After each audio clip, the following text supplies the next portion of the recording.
साथ संगत जी, प्यार से कहना धन्य निरंकार जी। साथ संगत, आप सभी संत महापुरुषों के पावन चरणों में दास का नमन है।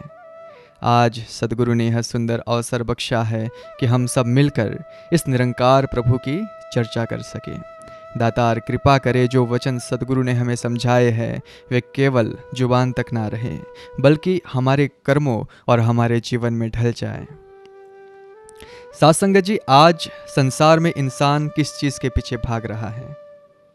सुबह से शाम तक, जन्म से लेकर अंतिम श्वास तक मनुष्य केवल एक ही चीज़ खोज रहा है, और वह है शांति, पीस, सुकून, आनंद। हम सोचते हैं कि अगर बहुत सारा धन आ जाएगा तो शांति मिल जाएगी, ठीक है, सुंदर कोठी बन जाएगी तो सुकून मिल जाएगा, है ना, परिवार बड़ा हो जाएगा, पद प्रतिष्ठा मिल जाएगी तो जीवन सफल हो जाएगा।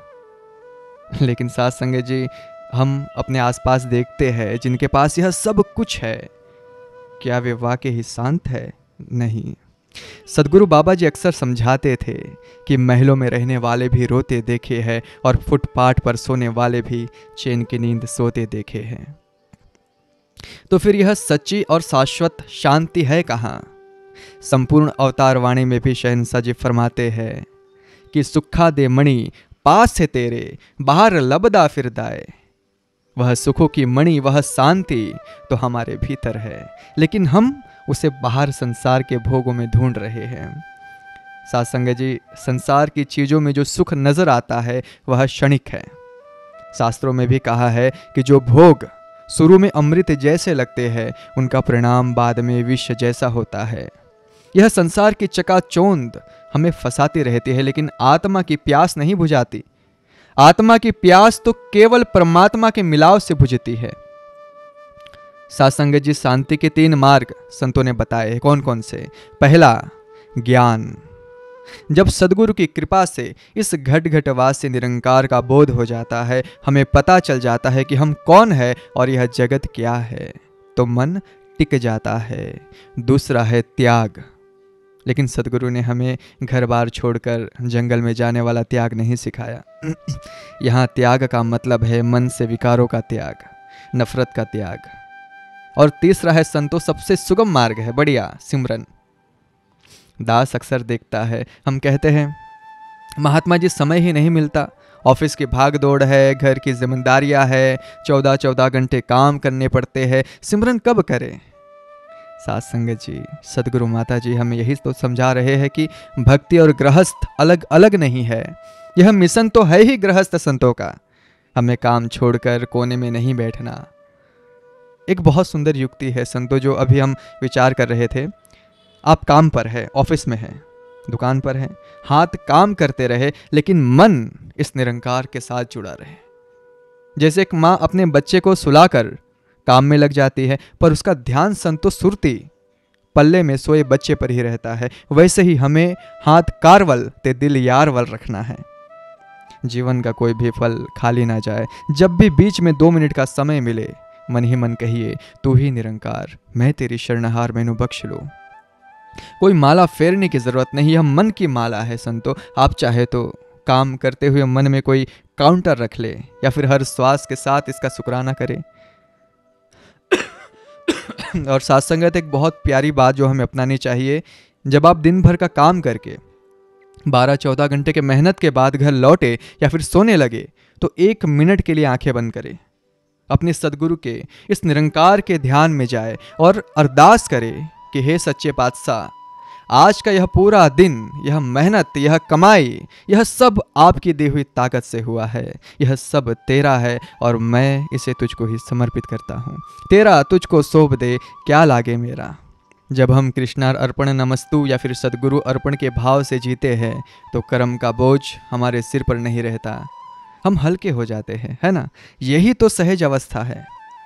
अब एक और पहलू पर विचार करें साथ संगत जी। सिमरन केवल शांति के लिए नहीं, हमारे मन के सफाई के लिए भी जरूरी है। बड़े ध्यान से सुनना। हम कहते हैं कि आजकल नेगेटिविटी बहुत है, मन में बुरे ख्याल आते हैं, डिप्रेशन हो रहा है। यह क्यों है? क्योंकि हमारा हृदय, हमारा मन मैला हो गया है। जैसे घर में रोज झाड़ू पोछा ना लगे तो धूल जम जाती है कि नहीं? वैसे ही अगर मन पर सत्संग, सेवा और सिमरन का झाड़ू ना लगे तो दुनियावी मेल जम जाती है। जब हृदय अपवित्र होता है तो विचार नकारात्मक होते हैं, और जब हृदय पवित्र होता है संतो तो विचार सकारात्मक ही होते हैं। इस मन को पवित्र कैसे करें? सवाल यह है साथ संगत जी, जैसे गंदे कपड़े को साबुन और पानी से धोया जाता है, वैसे ही मन को धोने के लिए सत्संग का पानी और सिमरन का साबुन चाहिए। जब हम सत्संग में आते हैं, संतों के वचन सुनते हैं, तो हमारी सोच बदलती है। जिसे हम पवित्र नदियों में स्नान कहते हैं, संतों की दृष्टि में वह ज्ञान की गंगा में स्नान करना जैसा है। सद्गुरु समझाते हैं कि अगर हमारी सोच यानी थिंकिंग सकारात्मक हो गई, निरंकारी हो गई, तो जीवन में चाहे दुख आए या फिर सुख, हम डगमगाते नहीं हैं। हम हर हाल में कहते हैं, दातार तेरा भाना मीठा लागे। साथ संगत जी, अक्सर हम प्रेम और मोह में फ़र्क नहीं कर पाते, है कि नहीं? हम परिवार से, बच्चों से, शरीर से जो लगाव रखते हैं उसे हम प्रेम कह देते हैं। पर महापुरुष क्या समझाते हैं? वह समझाते हैं कि वह मोह है। मोह नाशवान चीज़ों से होता है और उसका अंत दुख है कि नहीं? प्रेम अविनाशी निरंकार से होता है और उसका फल आनंद है। सात्संगत, अब इस शरीर और मन की रचना को थोड़ा सा समझ लीजिए। क्या तन और मन अलग अलग है? बिल्कुल नहीं। तन प्रकृति का है और मन भी प्रकृति का है। तन, मन, बुद्धि, चित्त, अहंकार, इंद्रिया, यह सब माया यानी प्रकृति के अंतर्गत होता है और इसलिए इन पर प्रभाव पड़ता है, चाहे वह सात्विक भोजन का प्रभाव हो या फिर बाहर के तामसिक खाने का। लेकिन आत्मा इन सबसे अलग है। यह त्रिगुणातीत है। इस पर पाप या फिर पुण्य का कोई प्रभाव नहीं पड़ता, है कि नहीं? अब सवाल आता है कि मन और इंद्रिया प्रकृति के है, तो उनके कर्मों का फल आत्मा को क्यों भोगना पड़ता है? साथ संगत जी, इसे ऐसे समझिए कि आत्मा राजा है और इंद्रिया उसकी सेना है। सेना लड़ती है और हारती है, पर बंदी कौन बनाया जाता है? बंदी राजा बनाया जाता है। यदि इंद्रिया भोगों में गई, गलत आचरणों में लगी, तो दुर्गति राजा या फिर आत्मा को ही प्राप्त होगी। आत्मा को ही बंधन में बांधा जाएगा, यानी सजा राजा को यानी जीवात्मा को भुगतनी पड़ती है। आवागमन के चक्कर में आत्मा को फंसना पड़ता है। इसलिए निरंकार प्रभु ने कहा है कि मया वेव मन आधस्व त्वन्नस्मौ अध्वान संजया, कि तुम अपने मन और बुद्धि को मेरे में लगा दो तो मेरे में निवास करोगे, इसमें कोई संशय नहीं है। इसलिए सतगुरु बाबा हरदेव सिंह जी महाराज भी फरमाते हैं कि मन को ब्रह्म ज्ञान के अंकुश में रखो। जब मन सदगुरु के कहे अनुसार चलता है संतो, तो यह गुरुमुख बन जाता है, और जब यह अपनी मर्जी चलाता है तो मनमुख हो जाता है। साथ संगत जी, गीता में भी कहा गया है, जो भी दोहराया, कि मनेव मय आधस्व, कि हे अर्जुन तू अपना मन मुझ में लगा दे। साथ संगत जी, मन और शरीर दोनों प्रकृति के अंतर्गत आते हैं। जब मन से परमात्मा का स्मरण करके परमात्मा को पाया जा सकता है, तो सोचो इस शरीर का भी बहुत महत्व है, इसलिए शरीर को भी पवित्र रखिए। साथ संगत जी, मनुष्य जन्म बहुत अनमोल है, आपको पता है। यह केवल खाने पीने या फिर सोने और परिवार पालने के लिए नहीं मिला। यह काम तो पशु पक्षी भी कर रहे हैं, बहुत अच्छे से कर रहे हैं। इंसान को यह चोला इसलिए मिला है साथ संगत, ताकि वह इस जन्म मरण के बंधन से मुक्त हो सके। और मुक्ति का साधन क्या है? केवल एक, सदगुरु की शरण और निरंकार का पल पल का सिमरन। साथ संगत जी, अभी हम दातार की रहमत से शांति और सिमरन पर बहुत अच्छे विचार कर रहे थे। दास अब कुछ ऐसे पहलू पर आपका ध्यान दिलाना चाहेगा जो अक्सर हमारे मन में दुविधा पैदा करते हैं। अक्सर हम सोचते हैं साथ संगत की किस्मत में जो लिखा है वही होगा। हम तुलसीदास जी की वह चौपाई भी दोहरा देते हैं, होई है सोई जो राम रचि राखा, को करी तर्क बढ़ावे ही शाखा, कि जो राम ने रच दिया है वही होगा। लेकिन साथ संगत जी, इसका मतलब यह नहीं कि हम हाथ पर हाथ धर कर बैठ जाएं। यह चौपाई तब के लिए है जब इंसान सारे प्रयत्न कर ले और परिणाम हाथ न आए, तब संतोष करने के लिए कहा गया है। साथ संगत हमारा मिशन हमें समझाता है कि मनुष्य जीवन केवल प्रारब्ध भोगने के लिए नहीं है, बल्कि नया प्रारब्ध बनाने के लिए मिला है। सद्गुरु बाबा जी समझाते थे कि कर्म की रेखाएं अटल हो सकती है, लेकिन सद्गुरु की कृपा उन रेखाओं को भी बदल सकती है। अवतार वाणी में भी शहंशाह जी फरमाते हैं, लेख मत्थे दे धो दंदाए, पूर्ण सद्गुरु मिलिया होवे। जब पूर्ण सद्गुरु मिल जाता है तो वह हमारे माथे के उल्टे लेखों को भी धो देता है। लेकिन शर्त क्या है? पुरुषार्थ। पुरुषार्थ क्या है? सेवा, सत्संग और सिमरन। साथ संगत जी, अगर हम डट कर सिमरन करें, इस निरंकार को रिझा ले, तो हमारे बुरे कर्म, हमारा बुरा प्रारब्ध रद्दी कागज की तरह जलकर राख हो सकता है। लेकिन अगर हम पुरुषार्थ ही ना करें साथ संगत, और कर्म ही गलत करें, वे विचार करें, नशा करें, निंदा करें, तो फिर प्रारब्ध हमें नहीं छोड़ेगा। इसलिए हमें कर्म और कृपा दोनों का संतुलन बनाकर चलना है। साथ संगत जी, कई बार लोग कहते हैं कि जी ये तो कलयुग है, घोर कलयुग है, इसमें भगवान कैसे मिलेंगे, ईश्वर कैसे मिलेंगे। लेकिन संतों की दृष्टि में तो यह कलयुग, कर ले युग है। यही वह समय है जब थोड़ी सी भक्ति से बड़ा फल मिलता है। रामचरितमानस में भी गोस्वामी जी ने क्या लिखा है? कलयुग समयुग आन नहीं, जो नर कर विश्वास, गाय राम गुण गण विमल, भव भिन्न तरहि प्रयास। अर्थात कलयुग जैसा कोई युग नहीं है अगर इंसान को सद्गुरु पर और परमात्मा पर विश्वास हो जाए। आज सद्गुरु ने हमें दिव्य दृष्टि बख्शी है साथ संगत। वह ज्ञान दिया है कि प्रभु किसी आसमान में नहीं, यह तो हमारे अंग संग है। कस्तूरी कुंडल बसे मृग ढूंढे मन माही। सदगुरु ने हमें बताया कि वह कस्तूरी, वह निरंकार तेरे अंदर है, तेरे पास है, तेरे बाहर है, सब जगह है। जब हम इस ब्रह्म ज्ञान की दृष्टि से देखते हैं तो फिर हमें भेद नजर नहीं आता। साथ संगत जी, सत्य तो एक है, चाहे उसे आप शिव कहो, राम कहो, कृष्ण कहो या फिर अल्लाह कहो, तत्व तो एक ही है। हमें कभी भी भूल कर भी किसी रूप में भेद नहीं करना। जो शिव और हरि में भेद करता है साथ संगत, वह भक्त कहलाने योग्य नहीं। गोस्वामी तुलसीदास जी ने कितनी गहरी चेतावनी देते हुए कहा है, भगवान राम के मुख से कहलवाया है, शिव द्रोही ममत दास कहावा, सो नर मोहि सपने नहीं भावा। और यह भी कहा कि और एक गुपत मन सबही कहो कर जोर, शंकर भजन बिना नर भगत न पावे मोर। यहाँ शंकर भजन का अर्थ केवल एक देवता की पूजा नहीं है साथ संगत, बल्कि उस कल्याणकारी शिव शक्ति का सम्मान है जो सब में व्याप्त है। निरंकारी भक्त तो हर घट में निरंकार को ही देखता है, इसलिए वह सबका सत्कार करता है।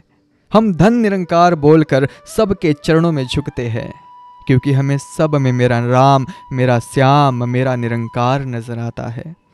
साथ संगत जी, यह ज्ञान पाना आसान है, पर इसे निभाना, इसे जीवन में ढालना ही असल भक्ति है। हमारा जीवन कैसा हो, सदगुरु माता जी हमें यही सिखा रही है कि हमारा जीवन पवित्र हो। हमें उन चीज़ों का त्याग करना है जो आत्मा को मेला करती है। शराब हो गया, नशा हो गया, पराई स्त्री या फिर पराए पुरुष का संग, बेईमानी की कमाई, यह सब एक भक्त को शोभा नहीं देता। साथ संगत जी, मिशन का 5वां प्रण भी यही कहता है कि तन मन धन परमात्मा की देन है, इसे अपना मान कर अभिमान नहीं करना। संत का जीवन कैसा हो, संग्रह रहित और परिग्रह रहित। जितनी जरूरत है दाता ने दिया है, शुक्राना करो। ज्यादा बटोरने की हवस में अपनी शांति भंग मत करो। दास ने कहीं पढ़ा था कि बुद्धिमान वह नहीं जो दुनिया को जीत ले, बुद्धिमान वह है जो दुनिया के बीच में रहकर भी खुद को दुनियादारी से बचा ले। कभी कभी दुनिया की नज़र में साथ संगत मूर्ख बन जाना अच्छा है। अगर हम बहुत चतुर बनेंगे तो अहंकार आ जाएगा, और जहाँ अहंकार है वहाँ निरंकार नहीं हो सकता। और सबसे बड़ी बात साथ संगत, विनम्रता। भक्ति के मार्ग की सबसे बड़ी रुकावट मैं यानी कि ईगो है। शास्त्र क्या कहते हैं, तृणादपि सुनि चेन तरोरपि सहिष्णुना, अमाने न मान देन कीर्तनीय सदा हरि। हमें घास के तिनके से भी ज्यादा नीचा यानी विनम्र होना है, और पेड़ से भी ज्यादा सहनशील होना है। पेड़ को कोई पत्थर मारता है तो वह फल देता है, ऐसे ही संतों को कोई कड़वा बोल भी दे तो वह दुआ देता है। हमें कभी किसी दूसरे की निंदा नहीं करनी, साथ संगत किसी को नीचा नहीं दिखाना। साथ संगत हम कई बार अपनी कमियां देखकर डर जाते हैं, है कि नहीं, कि मैं तो बहुत पापी हूँ, क्या सद्गुरु मुझे स्वीकार करेंगे। साथ संगत जी घबराए नहीं, हमारा सद्गुरु, हमारा निरंकार माँ जैसा है।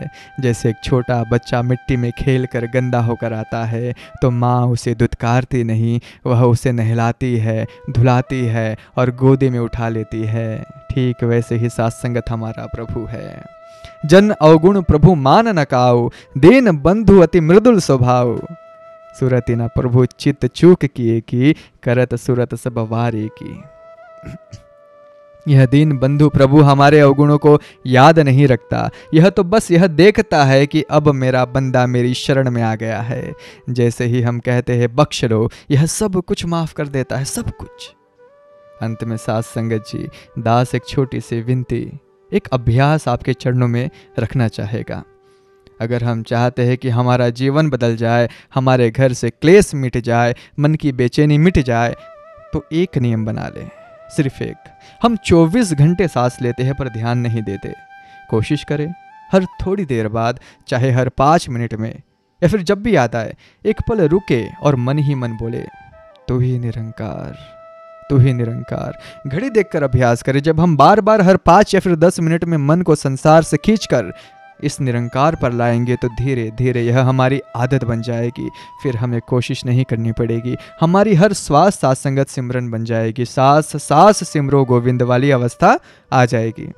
यह जीवन का सार है साथ संगत, यही 84 लाख योनियों से बचने का उपाय है और यही सच्ची शांति के तरफ पहला नींव है साथ संगत, जिसे हमें मजबूती से रखना है।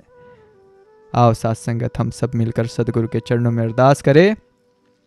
हे सच्चे पातशाह, हमें बाल बुद्धि बख्शना, हम चतुर ना बने, हम भोले बनकर तेरी भक्ति करें। हमारा तन सेवा में, मन सिमरन में और धन परोपकार में लगे। हम सबका भला मांगे, सबका भला करो निरंकार, सबका सब विधि हो कल्याण। दातार कृपा करे, जो वचन सुने हैं साथ संगत वह हमारे जीवन का आधार बने। कोई भूल चूक हो गई हो तो दास को अनजान समझकर बख्श देना। साथ संगत जी प्रेम से कहना,